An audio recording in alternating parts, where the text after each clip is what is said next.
So I'm sure you've heard of some mountains. Maybe you even heard of a lot of mountains. But I bet you haven't heard of these mountains. Today we're going to try to link up some big, beautiful, spicy, wild mountains that hardly anybody has heard of or cared about. Let's get up there and see how it goes. I'm Sarah. I live in the mountains and I'm just trying to be happier, healthier, stronger every day.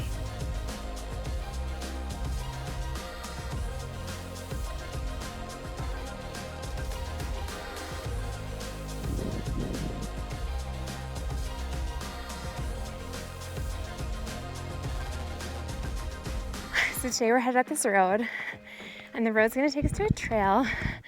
The trail's gonna take us to a basin with a lake and 3 big, beautiful mountains above it that are connected by a technical ridge. And that is what we're gonna try to link up and climb today.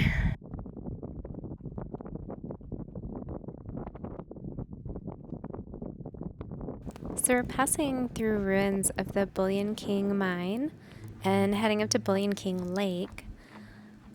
This was a high-performing multi-metal mining operation that was active 1881 until the early 1900s. Bullion was slang at the time for ore of any type that was already mined, processed, and ready to take to the bank. And Bullion King was actually a really popular name back then, kind of like how Blue Lake or Bear Creek are today.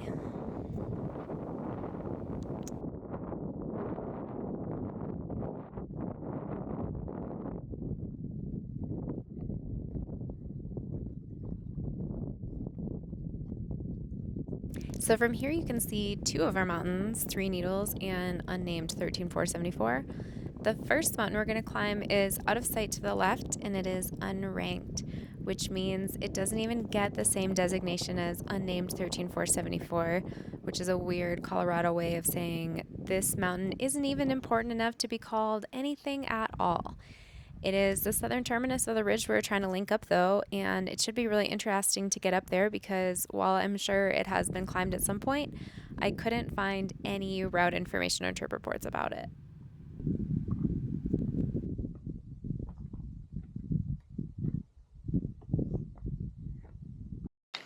As usual for me lately, the goal today is to keep my movement easy, to keep my heart rate reasonable, so that I don't burn out. I am now 7 months out of chemo, and I'm doing better every day, but it's still really, really easy to get burned out. So I have to be very careful about my intensity and effort. And of course, today I'm going to be spending a lot of time at altitude. And you really have to be thoughtful when you're at altitude for a long time about all of the stress that puts in your body. A lot of people have heard of the Colorado 14ers. We have 54, 58, depending on your definition of prominence, mountains that are over 14,000 feet in Colorado. 14,000 is kind of a magic number for mountains in the lower 48 because of like mass and weight. The fault lines don't support mountains higher than 14.5, which is Whitney in California. Whitney is just a little bit higher than Elbert, Colorado's highest peak at 14,440. And meanwhile, there are 600 to 700 peaks above 13,000 feet here. The discussion around ranked and unranked, named and soft ranked mountains in the state gets really convoluted very quickly, so we're not going to go into it. But the point is, there are a lot of mountains here that are just as beautiful and interesting, but don't get any traffic or attention. It is quiet out here. It's pretty neat that there are still so many places that I can be way out here all alone, just me and the mountains. So we're headed up to the ridge now. We're going to climb the unnamed, unranked peak that's on the south end of this ridge first.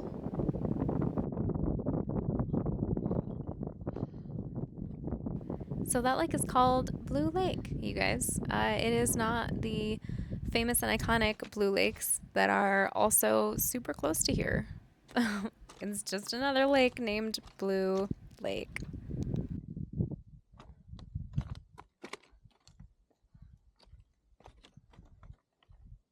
I love the rhythm of a Linkup.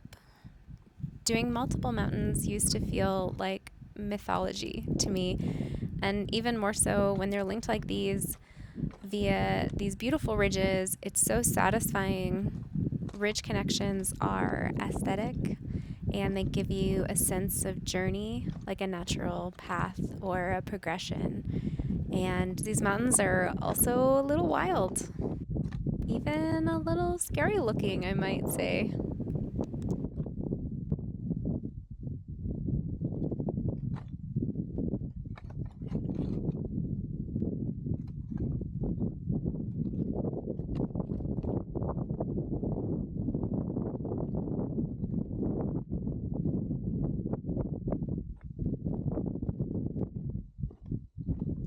When you don't have a trail built, there's going to be a variety of weird, messy terrain that you have to deal with and figure out. Scrambling and talus and boulders are one thing, but then you've got your steep sideways traverse made of alternately hard and soft dirt covered in gravel. There is the problem solving and route finding aspects, and then there's a lot of just generally dealing with awkward nonsense.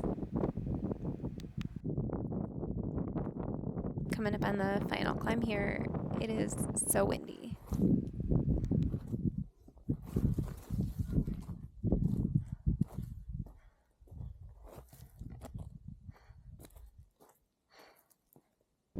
I was getting absolutely smashed by this wind, so the audio for this is garbage, but I was just trying to show you this magnificent ridge we're trying to do. As you can see by the overlay here, we're on summit number 1, and in the distance you can see the other 2 peaks that are just above the Bullion King Lake. Did you guys see that piece of talus pop up? Oh my gosh, let's watch that again. You might also notice that my feet are almost getting submerged in this scree.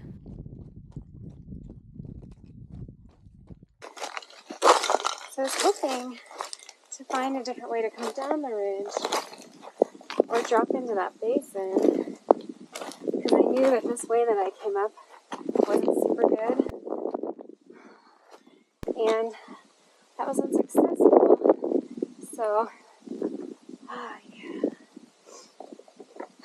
So I came back down the way I came up, and it felt really spicy. This is the way that I came. Going through. Maybe I came over these guys. Okay. But it's just another day in the mountains. You never know what weird stuff you're going to end up doing.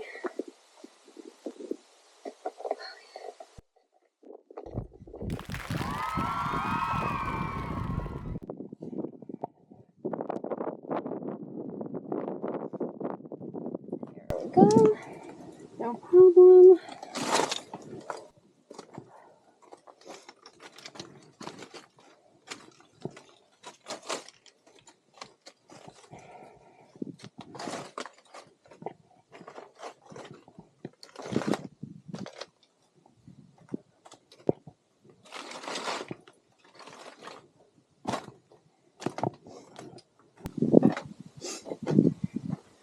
Alright, we're back on track on the ridge proper again.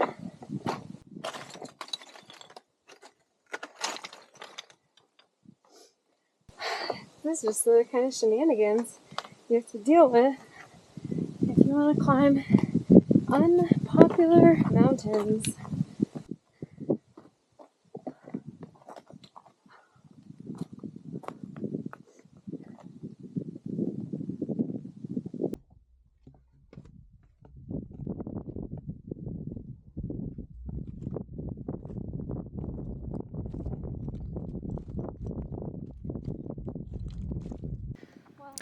Okay, the wind messed up this audio too.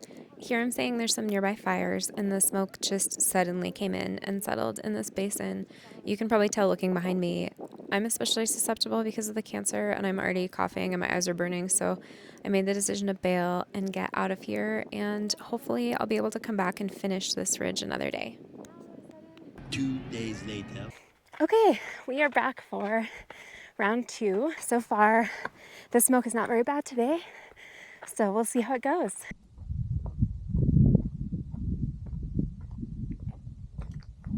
All right, we're back in the basin. Three Needles Peak is behind me.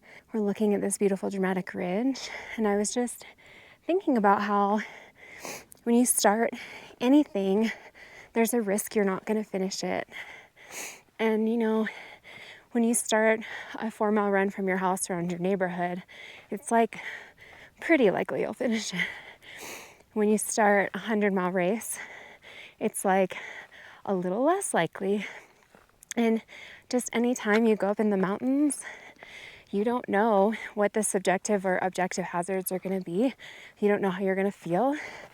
You don't know all the things that could potentially go wrong. So it's just like that sometimes. And while I've had lots of hard days in the mountains, I've never had a bad day. You know, I failed to summit. I've had to turn around lots of times for a million different reasons, and those are all okay. You know, you always are learning and growing. You're always taking something away. It's always going to be an experience. So we'll see the experience we're going to have today.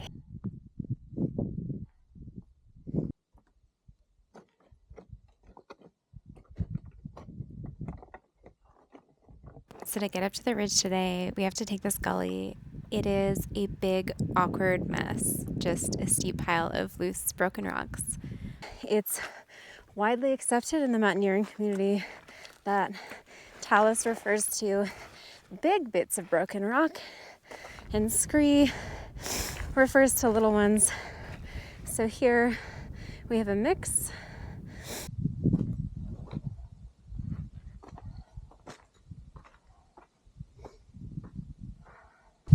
There's the lake. Beautiful. There's that we did the other day.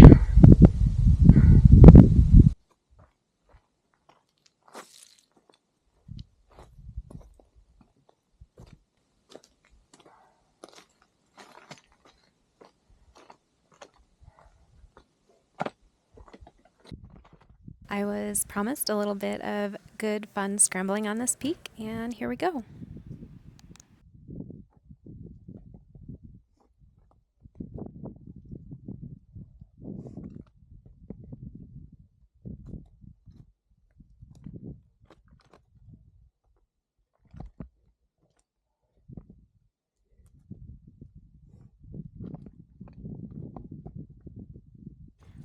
I've been thinking lately about this book, Again to Carthage. Runners watching this might remember the old book, Once a Runner, about a college athlete, Quentin Cassidy, trying to be the best miler in the world. And as much as it sounds like a 4-minute mile isn't relevant to us mountain folks or ultra runners, if you haven't read it, that book is so super relevant for anyone who runs. Anyway, in Again to Carthage, Cassidy is back as an adult because he has now done the whole 9 to 5 thing. And in the regular world, there are wins and losses and ups and downs. But ultimately, regular life is a bit of an unsatisfying wash. But running, and especially training for something, makes it possible for your life to be an upward spiral. That it's actually possible to live for years in a state of constant betterment. I think that's one of the same things that's so compelling about mountains, is they are a literal upward spiral. Oh boy, here we go.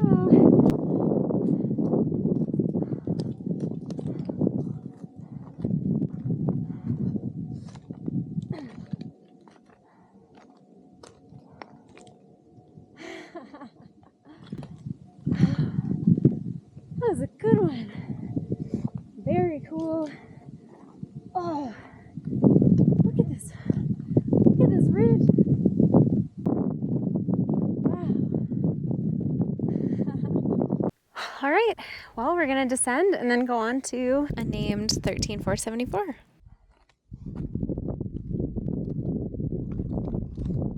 We're starting the last climb here, and you can really see Three Needles Peak behind me, looking super dramatic, and like it has way more than 3 needles. Oh my gosh, you guys, I was just minding my own business, walking through the talus, and look what happened. I assume I can get it back in. It's ripped so badly now, I don't know that it's gonna stay.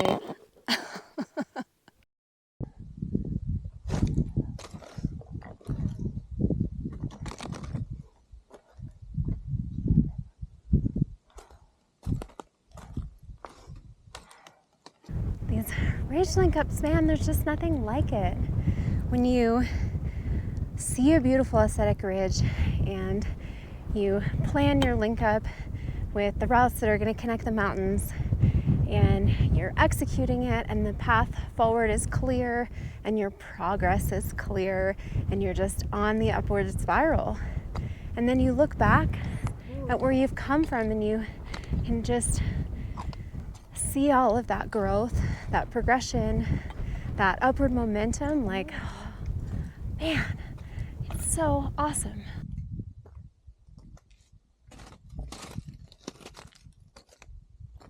Sometimes it seems like the harder and weirder something is, the more likely you are to fail, and the less likely people are to do it. But I don't know, like maybe that makes it even more worthwhile.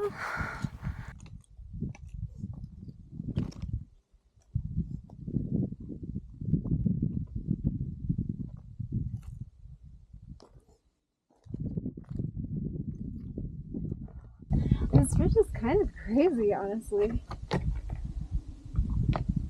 It's awesome. It's hard. Hopefully it's gonna go through. It's kind of exciting not knowing, though, right?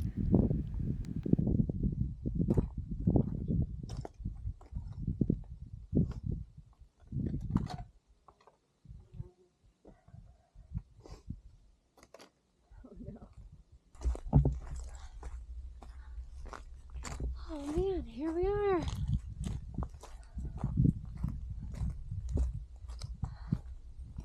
Awesome.